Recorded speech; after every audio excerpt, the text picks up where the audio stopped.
महाजना येन गता सपंथा, जिस मार्ग से हमारे सद्पुरुष गए हैं उसी मार्ग से हमको चलना चाहिए।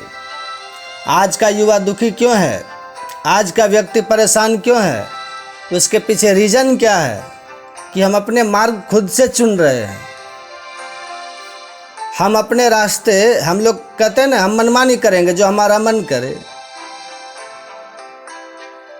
मनमानी करने वाले कभी सुखी नहीं होते, वो दुखी ही होते हैं।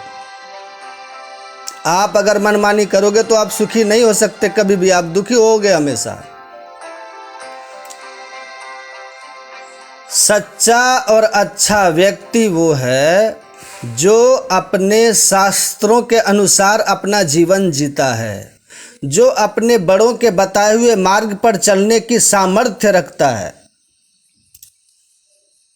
जो अपने पूर्वजों के इतिहास को पढ़ता है, जानता है, समझता है और मेरे कर्म से मेरे पूर्वजों को अपमानित महसूस न होना पड़े ऐसा मार्ग वो अपनाता है और ऐसा कर्म जीवन में करता है कि मेरे द्वारा मेरे पूर्वजों को मुंह नहीं झुकाना चाहिए, उनको सर नहीं झुकाना चाहिए। जब मेरे पूर्वजों को पता चलेगा कि मैंने गलत काम किया है तो मेरे पूर्वज भी शर्मिंदा होंगे। अच्छा, ये नहीं कि वो मर गए तो हमारा क्या, नहीं, वो जहां भी है वो तुम्हें देख रहे हैं। बोले हमारे पूर्वजों की तो मुक्ति हो गई, बोले कोई बात नहीं, तो तुम्हारे पूर्वज भगवान के रूप में विराजमान है। जिनकी मुक्ति होती है वो भगवान में समा जाता है, भगवान में समा गया तो भगवान ही तुम्हारे पूर्वज हो गए। और अगर भगवान तुम्हारे पूर्वज हो गए, अगर तुमने कोई गलत काम किया तो ऐसे कैसे काम चलेगा फिर बताओ। हम कोई गलत काम करेंगे तो भगवान को शर्मिंदगी होगी कि नहीं कि मैंने किसको भेजा। इसलिए मनमानी नहीं, शास्त्र अनुसार ही कर्म करना चाहिए जीव को। जो मार्ग शास्त्र में है वही कार्य हमको करना चाहिए, उससे अलग नहीं, उससे भिन्न नहीं। अब भगवान ने गीता में अर्जुन से कहा कर्म योग के अंतर्गत कि भाई तुम जो कर्म करते हो वो सारे कर्म मुझे अर्पण कर दो। ध्यान से सुनना, ये कर्म मैंने किया है तो तुम फंस जाओगे। अगर तुम ये सोचोगे कि कर्म मैंने किया है तो फिर कर्म करने के लिए तुम्हें फल भोगना भी पड़ेगा, उसके लिए आना जाना भी पड़ेगा। और तुम ये सोचोगे कि मैं करने कराने वाला कोई हूं ही नहीं, मेरा तो, और वास्तविकता यही है कि हम हैं क्या। अब ये पंखे में सामर्थ्य है कि चल सके बिना पावर के?